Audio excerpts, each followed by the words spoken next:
બીજી કોઈ ભૂમિનું આ પુણ્ય નહીં હોય કે છેલ્લા 10 વર્ષમાં 1000 દીક્ષાઓ જે ભૂમિ ઉપર સંપન્ન થાય. શું પુણ્ય છે સુરતનું?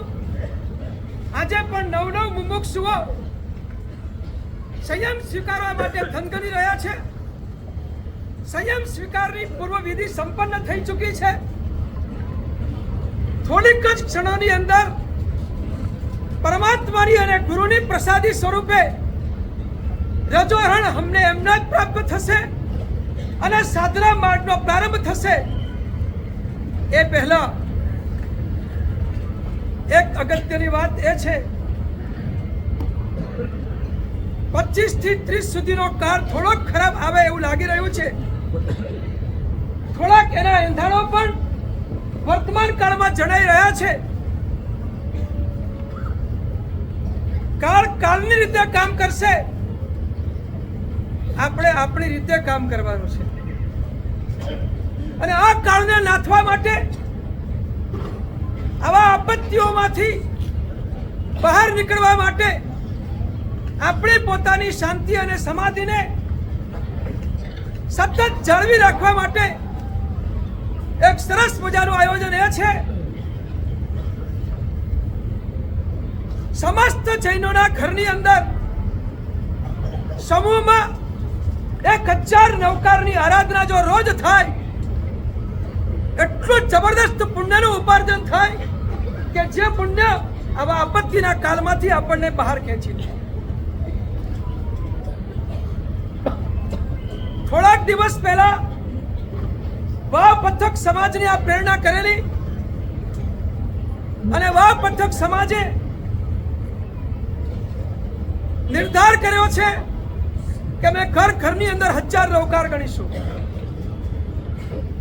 આજે અહીં બેઠેલા તમામ સમાજોને, તમામ જૈન સમાજને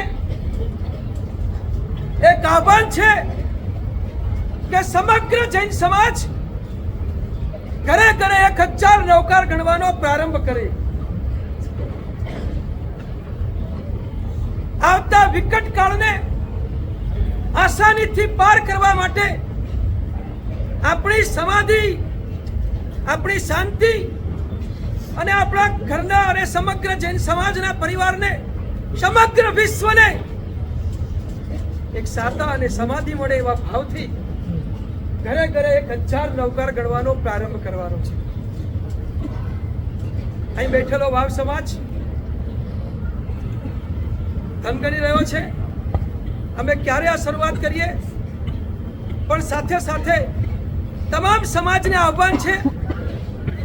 આજનો દિવસ અત્યંત પવિત્ર દિવસ છે અને આ પવિત્ર દિવસે ગુરુ ભગવંતના મુખેથી, આચાર્ય ભગવંતના મુખેથી સૌથી પહેલા નવકાર બોલાવવામાં આવશે. એ રીતે 9 નવકાર અહીંયા સમૂહમાં બોલાશે અને ત્યાર પછી બાકીના 1000 નવકાર તમારે ઘરે જઈને તમારા સમગ્ર પરિવાર સાથે વારાફરતી ગમે ત્યારે પણ એક ઘરમાં 1000 નવકાર, કોઈ 100 ગણે, કોઈ 200 ગણે, કોઈ 300 ગણે, કોઈ 500 ગણે, પણ સરવાળો 1000 નો થાય. આ રીતે નવકાર મહામંત્રની આરાધના કરવાની છે. નવકાર શ્રેષ્ઠ મહામંત્ર છે.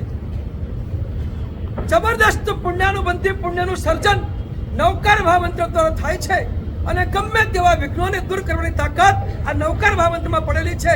અને એટલે જ